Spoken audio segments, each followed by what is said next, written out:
हम देश और समाज में रहते हैं। हम जहाँ निवास करते हैं वहाँ हमारे पड़ोसी भी रहा करते हैं। विद्यालय में हमारे अनेक सहपाठी व गुरुजन होते हैं। समाज में भी अनेक आयु के क्षत्रिय पुरुष होते हैं। इन सबसे व परिजनों के साथ हमारा व्यवहार कैसा हो, ये प्रश्न विचारणीय है। इसका उत्तर है कि हमें सबसे प्रेम पूर्वक व्यवहार करना चाहिए। अब प्रश्न उठता है कि सभी मनुष्य अच्छे नहीं होते हैं, बुरे भी होते हैं, स्वार्थी व हिंसक प्रवृत्ति के भी होते हैं, विधर्मी होते हैं, जो लोभ लालच बल व येन केन प्रकार दूसरों को धर्म परिवर्तन करने की कोशिश करते रहते हैं और बाहर से छल से अपने आप को बहुत सज्जन, शिक्षित व विनम्र दिखाते हैं। ऐसे लोगों से सावधान रहना होता है।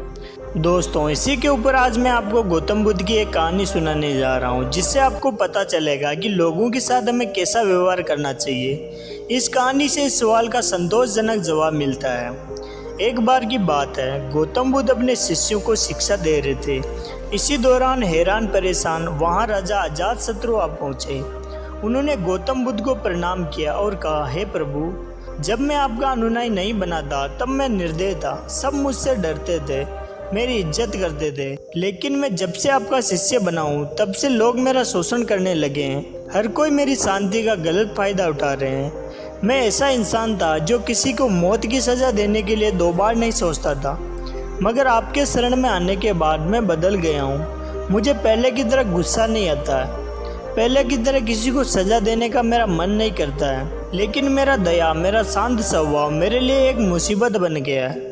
मेरा अपने देश पर शासन करना मेरे लिए बहुत मुश्किल होते जा रहा है। मुझे डर है कि मेरे इस स्वभाव के कारण देश में अराजकता न फैल जाए। कृपया करके मुझे कोई उपाय बताएं। बुद्ध समझ गए राजा की क्या परेशानी है। उन्होंने राजा को एक कहानी सुनाना शुरू किया। एक गांव था। गांव में एक खेत के किनारे पेड़ था। पेड़ हरा भरा और काफ़ी बड़ा था। थोड़ी ऊंचाई पर जहाँ पेड़ की शाखाएं फैलकर पेड़ को छायादार बना रही थी, वहाँ खाली जगह थी। उस खाली जगह में एक सांप रहता था। वो काफ़ी उग्र था। वहाँ आने जाने वाले लोग के हलचल पर उन्हें काट लेता था, जिससे कई लोग की मृत्यु हो गई थी। लोगों ने डर से पेड़ के आसपास आना बंद कर दिया। एक दिन वहाँ एक साधु गुजर रहे थे। उन्होंने इस खूबसूरत पेड़ को देखा। उन्होंने सोचा, क्यों ना आगे बढ़ने से पहले इसकी छाया में ध्यान लगाया जाए। साधु को उस पेड़ की तरफ जाता देख एक किसान ने उस सांप के बारे में चेतावनी दी, लेकिन साधु एक मुस्कान के साथ पेड़ की तरफ आगे बढ़ गए। साधु जैसे ही पेड़ के नीचे ध्यान लगाने बैठे, वैसे ही सांप गुस्से से फुकार करते हुए छेद से बाहर आ गया। सांप बिल्कुल काटने के लिए तैयार था। तभी साधु ने सांप की आंखों में देखकर मंत्र का जाप करना शुरू किया। मंत्र के जाप से सांप में बात करने की शक्ति आ गई। सांप ने कहा, यहाँ आने की किसी की हिम्मत नहीं होती है। मनुष्य, क्या तुम्हें मुझसे डर नहीं लगता है? क्या तुम नहीं जानते हो ये मेरा इलाका है? साधु ने कहा, मुझे किसी से डर नहीं लगता है। इसमें डरने वाली क्या बात है? मैं मौत से नहीं डरता, मैं जीने की इच्छा भी नहीं रखता हूँ। फिर भला मुझे तुमसे क्यों डरना चाहिए? बल्कि तुम जरूर डरते हो, इसलिए तुम लोगों को काटते हो। तुम्हें डर है लोग तुम्हें मार देंगे। सांप हैरान था। वह कभी ऐसे इंसान से नहीं मिला था जिसे उससे डर नहीं लगता हो। उसकी मुलाकात जब किसी से हुई, लोग मौत के डर से उसे मारना चाहते थे या मौत के डर से भागना चाहते थे। सांप साधु के पैरों से लिपट कर बोला, आप सच कह रहे हैं। आज तक मैंने जितने लोगों को काटा है उसका एक ही मकसद था, मैं जिंदा रह सकूं।